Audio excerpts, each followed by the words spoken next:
महाड शहरातील कोथुर्डे धरण तुडुंब भरून वाहत असतानाही भीमनगर परिसरातील गणपत अपार्टमेंट आणि तुळशी वृंदावन सोसायटीमध्ये एक दिवसाआड आणि केवळ 1 तास पाणीपुरवठा होत असल्याचा आरोप नागरिकांनी केला आहे। संतप्त महिलांनी महाड नगरपालिकेच्या मुख्याधिकाऱ्यांची भेट घेऊन नियमित पाणीपुरवठ्याची मागणी केली असून 2 दिवसांत प्रश्न सुटला नाही तर नगरपालिकेसमोर हंडा आंदोलन करण्याचा इशारा दिला आहे। पाणी आम्हाला पाहिजे। आम्ही किती दिवस असं राहायचं? पावसाचं पाणी किती भरायचं? आता तो विषय झालाय, आता शांतरा आजच्या दिवसात काय करता येतं बघू। आपण नाही तर उद्यापासून हंडा आंदोलन करू। निवडून दिलेले आहोत, आमदार खासदार निवडून दिलेले आहोत, नगर अध्यक्ष निवडून दिलेले आहोत।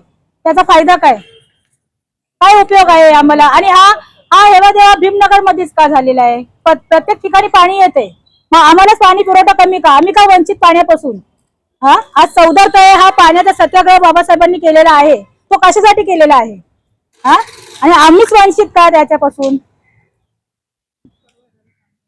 सर्व एरियाला पाणी बरोबर पुरवठा होतोय सगळ्यांना, आम्ही काय करायचं? आज जर आम्हाला आश्वासन दिल्याप्रमाणे आमची कामं झाली नाही तर आम्ही हंडा आंदोलन करणार, हे 100% आहे आणि आमचं ठरलेलं आहे आणि आम्ही नगरपालिकेच्या समोरच करणार आहोत। दरवर्षीच पाण्याचा ही बोंबाबोंब आहे की नगरपालिका ही 1 दिवस आड करून आम्हाला एप्रिल ते मे पर्यंत पाणी पुरवठा करतच नाही, 1 दिवस आड करून पुरवठा करते आणि तेव्हा आम्ही ऍडजस्ट करून घेतो कारण धरणाला पाणी नसतं।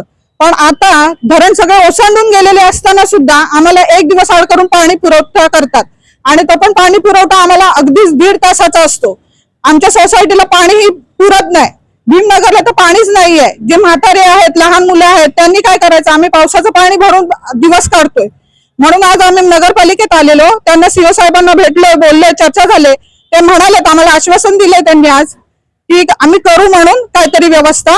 तर आज आम्ही 2 दिवस बघणार आहोत काय होतंय ते, नाहीतर आम्ही इथे हंडा आंदोलन करणार, सगळ्या महिला येऊन।